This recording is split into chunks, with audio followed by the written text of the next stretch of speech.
Nos situamos en el corazón del barrio del Raval, en la ciudad de Barcelona, más o menos entre finales del siglo XIX y principios del siglo XX. Allí, entre miseria y decadencia, hubo una mujer que supuestamente tejió una red de horrores que todavía hoy hielan la sangre. La llamaban la vampira de la calle de Poniente, la vampira del Raval o la vampira de Barcelona. Se convirtió sin duda en una figura envuelta en misterio, acusada de crímenes tan espeluznantes que cuesta distinguir entre realidad y leyenda. Niños desaparecidos, rituales oscuros, secretos que apuntaban a las élites de la época. Su historia es una mezcla de morbo, de pavor y de muchas preguntas sin respuesta. Pero ¿quién era realmente Enriqueta Martí? ¿Qué se encontró detrás de las puertas de su tétrico hogar? ¿Y es verdad todo lo que sabemos a día de hoy o todo lo que se dice al menos sobre ella?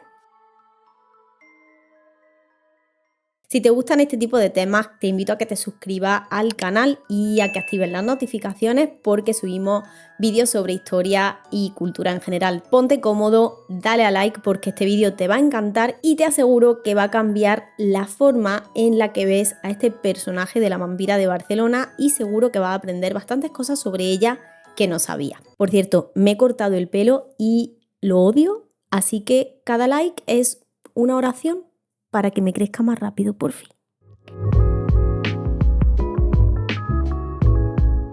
Enriqueta Martí y Ripollès llegó al mundo un 2 de febrero de 1868 en Sant Feliu de Llobregat, un pueblecito tranquilo cerca de Barcelona. Pero lo que nadie podía imaginar es que esta niña, aparentemente normal, acabaría convirtiéndose en una de las figuras más oscuras y polémicas de la historia de la ciudad. Desde muy joven, Enriqueta decidió que su vida no iba a quedarse atrapada en la rutina de su lugar de origen, así que no perdió el tiempo. Se mudó a Barcelona, la gran ciudad, en busca de algo más, aunque lo que encontró no fue precisamente un futuro brillante. Primero empezó trabajando como niñera, pero muy pronto esta vida no le bastó o quizá no era lo que buscaba. Enriqueta acabó en un mundo muy distinto, el de la prostitución. Se movía entre burdeles y los rincones más sórdidos de la ciudad, como el puerto de Barcelona o el portal de Santa Madrona, lugares conocidos por su actividad nocturna y por sus personajes poco recomendables. Allí en Barcelona, Enriqueta se casó, pero su matrimonio fue un auténtico desastre. En el 1895 se casó con un pintor llamado Juan Puyaló, pero no fueron felices para siempre. Aquello fue una montaña rusa de peleas, de reconciliaciones y de más peleas. Según Puyaló, el problema era ella, su carácter extraño, impredecible y que tenía cierta afición por los hombres y los ambientes de vida alegre.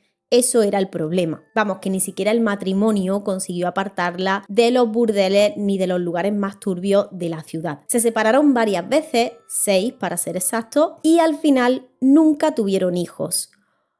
¿O sí?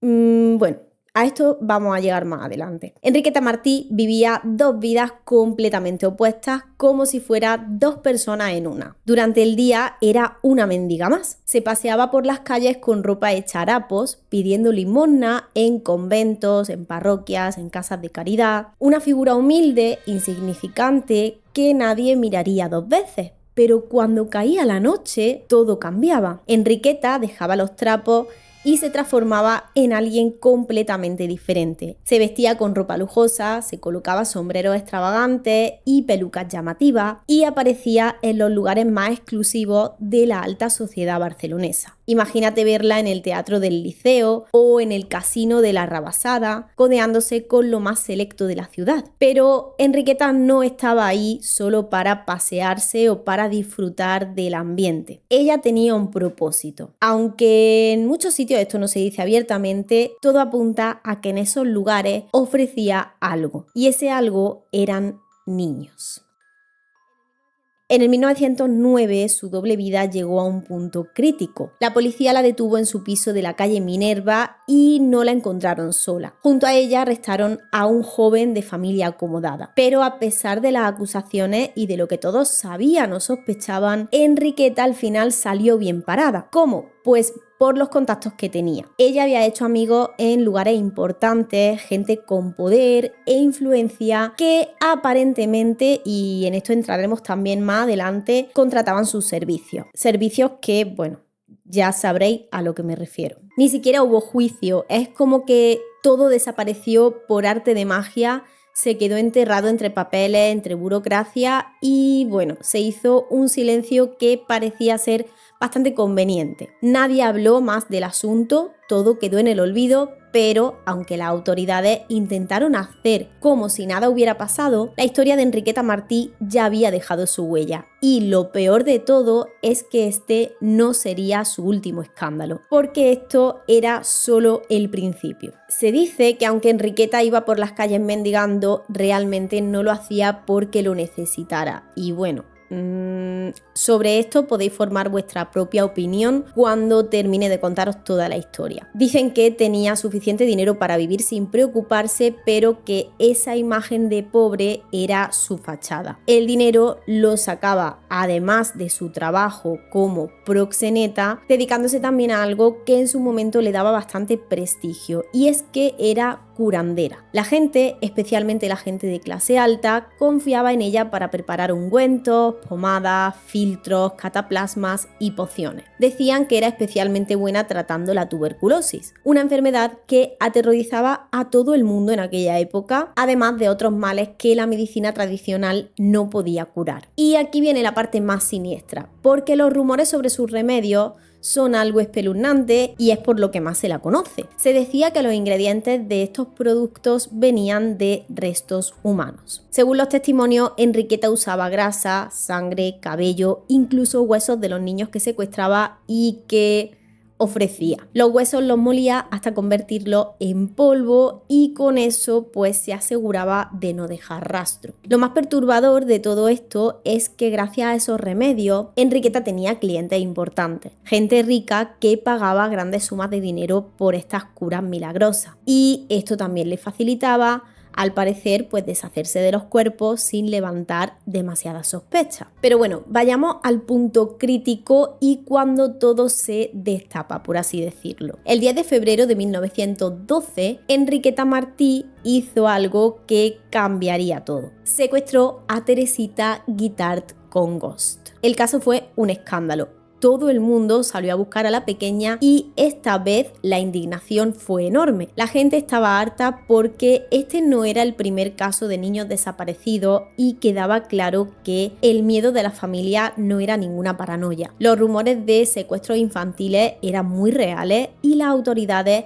hasta ese momento no habían movido ni un dedo, pero la solución no llegó por la policía ni por los investigadores. Llegó gracias a una vecina, Claudia Elías. Ella fue quien por pura intuición y algo de suerte puso a los agentes en el camino de Enriqueta. Todo empezó el 17 de febrero. Claudia vio desde el patio interior de su escalera a una niña con el pelo rapado asomándose por una ventana. Era una escena bastante extraña porque ella sabía que esa niña no vivía ahí. Nunca la había visto antes. Para colmo, la pequeña estaba jugando con otra persona, con otra niña o niño, algo que no encajaba para nada con lo que Claudia sabía de su vecina Enriqueta. Intrigada, le preguntó directamente si esa niña era suya. ¿Y cómo reaccionó Enriqueta? Pues simplemente no respondió, cerró la ventana de golpe como si quisiera mágicamente borrar todo lo que la vecina había visto. Claudia obviamente no se quedó tranquila. Le contó lo que había visto al colchonero de la calle, un hombre con quien tenía confianza, y le dejó claro que algo le olía raro. De hecho, sospechaba que esa niña podría ser Teresita, la pequeña desaparecida que todo el mundo estaba buscando. Este colchonero lo comentó con un agente municipal, quien a su vez llevó la información a su jefe,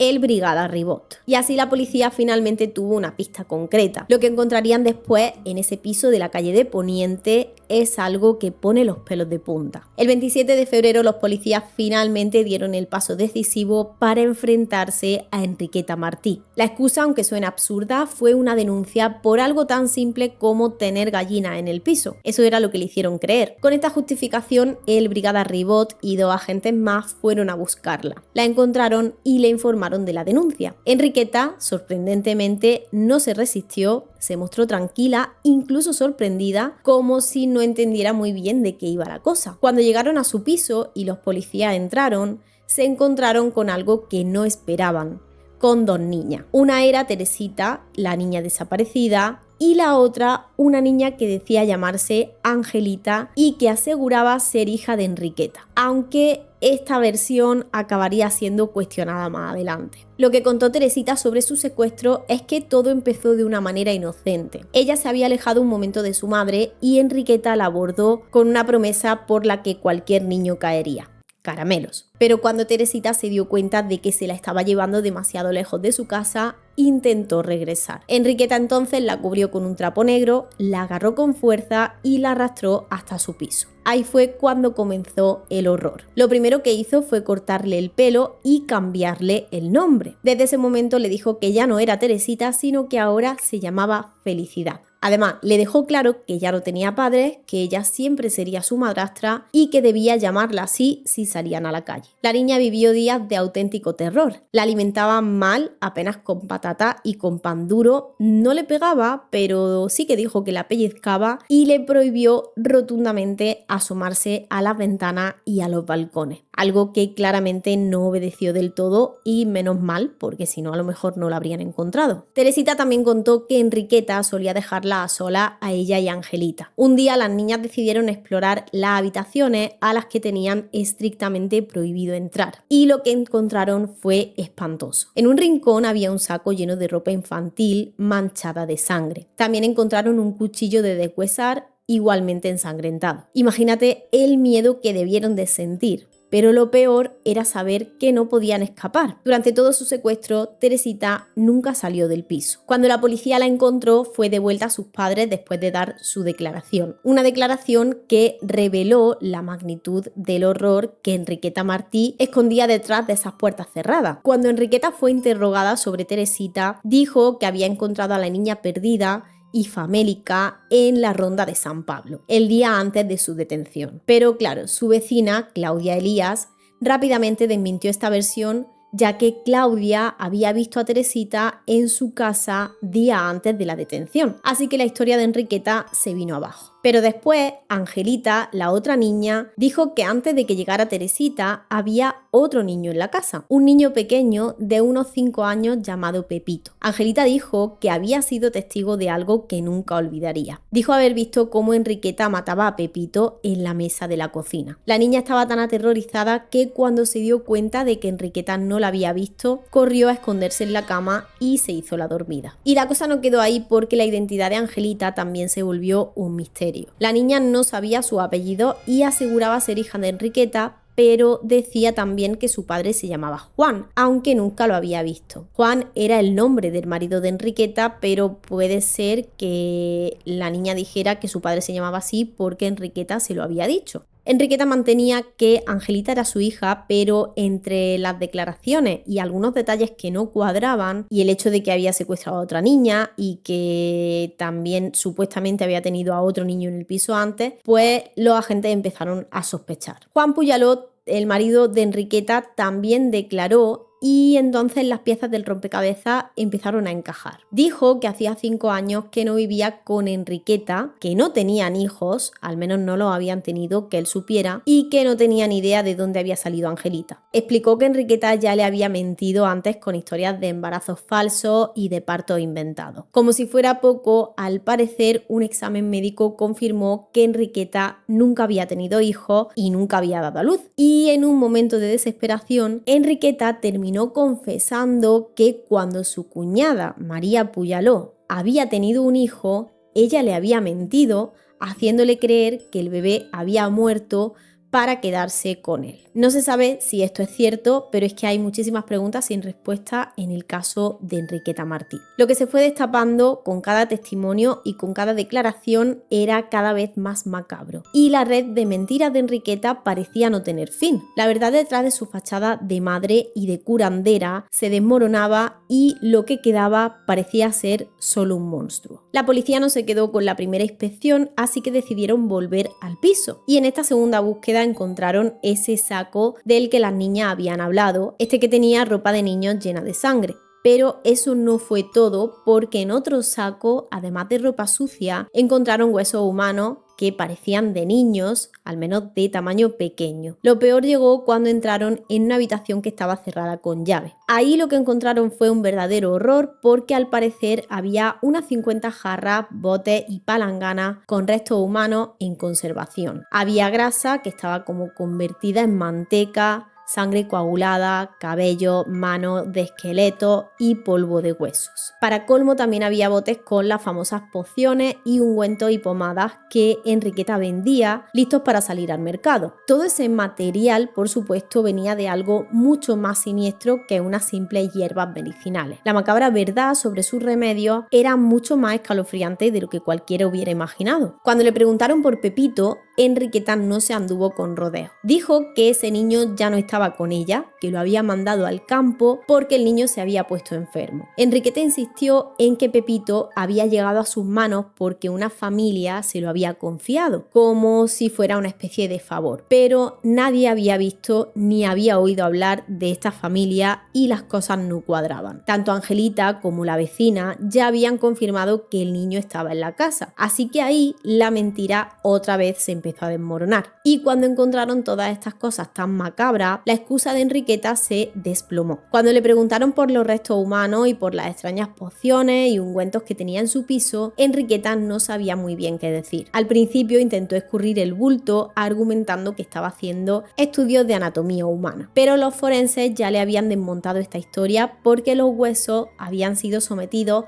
a temperaturas muy altas, es decir, que lo habían cocido o quemado. Fue entonces cuando Enriqueta, claramente presionada, acabó confesando lo que realmente hacía. Se presentaba como una especie de curandera, como una experta en remedios, y aseguraba que utilizaba a los niños como materia prima para sus pociones. Aseguraba que sus remedios eran muy bien pagados por la gente adinerada, sobre todo por aquellos con dinero que acudían a ella buscando curas para enfermedades como la tuberculosis. Ahora, no tengo muy claro si esto es totalmente y 100% una declaración suya, si lo declaró bajo coacción o si esto es lo que se publicó en medios, pero es que creo que realmente no hay ninguna manera de saber si realmente esto fue algo que salió de su boca. En un momento de debilidad, Enriqueta, al parecer, también soltó algo que hizo que las autoridades se pusieran en alerta, y esto sí que parece ser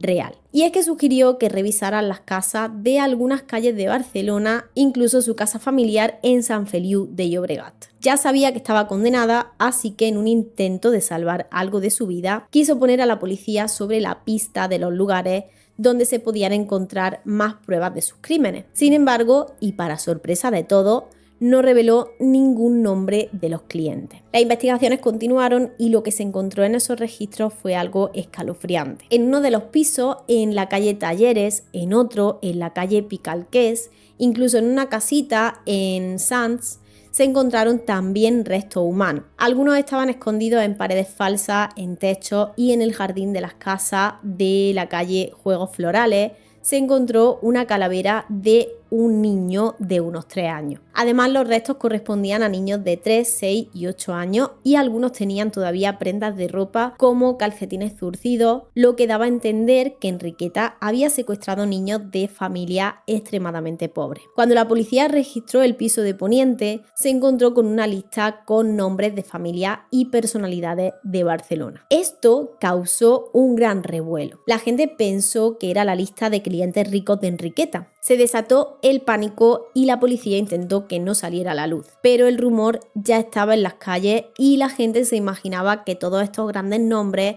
estaban metidos en el asunto. Para calmar la agua, las autoridades tuvieron que sacar un artículo en el ABC diciendo que la lista no era tal y que solo eran personas a las que Enriqueta les pedía limosna y que estas personas ni siquiera sabían lo que ella estaba haciendo. Enriqueta fue finalmente encarcelada a la espera de juicio en la prisión Reina Amalia de Barcelona. Durante su tiempo en prisión intentó quitarse la vida cortándose las venas con un cuchillo de madera. Esto hizo que la indignación de la gente fuera todavía mayor porque no querían que Enriqueta se escapara de la justicia. Y además querían que contara todos los nombres de sus clientes. Las autoridades decidieron que Enriqueta entonces no se quedara nunca sola en la celda. Pero Enriqueta nunca llegó a juicio. ¿Por qué? Porque 1 año y 3 meses después de su arresto, en la madrugada del 12 de mayo de 1913, murió sin que el proceso judicial llegara ni siquiera a la fase final. Oficialmente se dijo que murió de una enfermedad prolongada, probablemente de cáncer de útero, aunque la versión más popular, la que circuló entre la reclusa y el personal de la prisión, es que fue linchada por sus compañeras de celda en uno de los patios del penal. Lo que sea que realmente pasó, nunca lo sabremos con certeza, pero la verdad es que se inclina más a lo del cáncer de útero y ahora veréis por qué. Pero el caso es que su muerte prematura truncó cualquier posibilidad de que se descubrieran todos los detalles oscuros de su vida. Enriqueta fue enterrada en una fosa común en el cementerio de Montjuïc, en Barcelona. Fue el final de una historia que en su época causó más miedo y más revuelo del que ahora podríamos imaginar, con un montón de secretos que nadie llegó a desvelar. El escritor Jordi Corominas, en su libro Barcelona 1912, hizo una investigación bien profunda sobre Enriqueta Martí y sobre la historia que conocemos de ella. Según lo que investigó, muchos de los periodistas de la época se enfocaron muchísimo en lo morboso del caso, lo que es bastante común, pero no se tomaron la molestia de seguir investigando más allá de esos primeros días llenos de escándalo. Y claro, lo que más vendía era la historia del monstruo, de la asesina, de la mujer que mataba niños para hacer estos remedios. Pero Corominas tiene una visión diferente. Para él, Enriqueta no era esa asesina serial de la que se hablaba. En realidad, según él, lo que destrozó su vida fue algo más personal y más trágico. La muerte de un hijo que al parecer sí habría dado a luz, que apenas tenía 10 meses por malnutrición. Perdió a su hijo por algo tan cruel y eso habría sido, al parecer, lo que la dejó trastornada. De ahí parece que empezó a hacer cosas muy raras, como por ejemplo cuando secuestró a Teresita, y es que incluso se sugiere que tal vez lo hizo para darle una compañía a la otra niña que tenía en casa. Pero claro, no era una mujer con una mente criminal, según él, sino que más bien era alguien que estaba atrapada en su propio sufrimiento y su desesperación. Sobre lo que pasó con los huesos y la sangre hay una interpretación distinta a la que todos conocíamos. Corominas dice que los restos de sangre que encontraron en su casa en realidad eran de Enriqueta, que estaba sufriendo un cáncer de útero, al parecer esto de lo que murió y no tardó mucho tiempo, y esto le causaba esa hemorragia. Y los huesos, según él, no eran de niños asesinados recientemente como se pensó en su momento. En su opinión, esos huesos podrían haber sido sacados de algún cementerio porque Enriqueta solía utilizarlos en prácticas de tipo mágico y algunos de esos huesos incluso podrían ser de animales, de gallinas, de cerdos, de cosas que usara para cocinar. Esto era algo bastante común en aquella época, el hecho de robar cadáveres para usarlos en magia y cosas así. Cuando se hablaba de los ungüentos que supuestamente hacía Enriqueta para curar enfermedades, Corominas también lo pone en duda, porque no hay pruebas claras de que esos remedios, esas jarras que se encontraron en su casa en una habitación cerrada con llave, existieran realmente. Según él, todo eso es parte de una leyenda que se creó para tapar otros escándalos de la época, como los casos de abuso a pequeños por parte de las clases altas que estaban relacionados precisamente con estos secuestros. Según su versión, Enriqueta era un reflejo de la pobreza y de la desesperación de una Barcelona que no solía salir en los titulares de los periódicos. Hay otra perspectiva que también vale la pena tener en cuenta y es que Elsa Plaza, una historiadora del arte y escritora, también investigó a fondo sobre Enriqueta. Ella sostiene que lo único claro sobre Enriqueta es que secuestró a Teresita, pero nunca sabremos las razones exactas de por qué lo hizo. Y ojo, porque su abogado defendió que lo que realmente le pasaba a Enriqueta era que tenía un trastorno relacionado con no poder ser madre. Aparentemente, este vacío en su vida la llevó a hacer algo así. Sobre Angelita, Plaza aclara que en realidad no era hija de Enriqueta, sino que realmente era su sobrina y Enriqueta la cuidaba como si fuera su hija. Luego está el tema de los huesos también, y en lugar de lo que la gente imaginaba, Plaza dice que los huesos encontrados realmente pertenecían a una persona joven, no a un niño, y bueno, que podrían haber sido robados, claro. Además, como Enriqueta era curandera, en esa época era común pensar que tener ciertos huesos en casa te traía suerte. En lugar de verla como un monstruo, ella la pinta más como una mujer rota por su incapacidad de ser madre, atrapada en sus propios demonios y en una sociedad que la condenó por sus actos que por supuesto no estaban bien, pero probablemente se exageraron para tapar también otras cosas. Esto se hace mucho y se hace desde siempre, desde que existe la prensa. Como siempre, hay muchísimas cosas que explorar en esta historia y cada investigador tiene su propia forma de verlo. Lo de Enriqueta Martí pudo haber sido un gran invento para tapar algo mucho más grande, algo que tiene que ver con gente importante que habrían sido sus clientes. Ya veis que hay historiadores que creen que la figura de Enriqueta fue usada casi como chivo expiatorio y dicen que se armó todo un teatro para distraer la atención de los verdaderos culpables. Pero a pesar de todo esto, hay algo que no se puede negar y es que el caso de Enriqueta sigue siendo un lío de contradicciones. Nadie sabe con certeza qué fue lo que realmente pasó. Las pruebas, si es que se pueden llamar pruebas, no son claras y la historia ha estado rodeada de rumores y de leyendas durante años. Lo que sí es cierto es que en esa época, con tanto juicio moral y con tantas diferencias sociales, cualquier cosa podía tomar dimensiones mucho más grandes de las que realmente tenía. Entonces, al final, lo que sabemos de Enriqueta es un cóctel de hechos, de suposiciones y de mucha fantasía popular. Y sinceramente, creo que nunca sabremos con certeza qué fue real y qué no.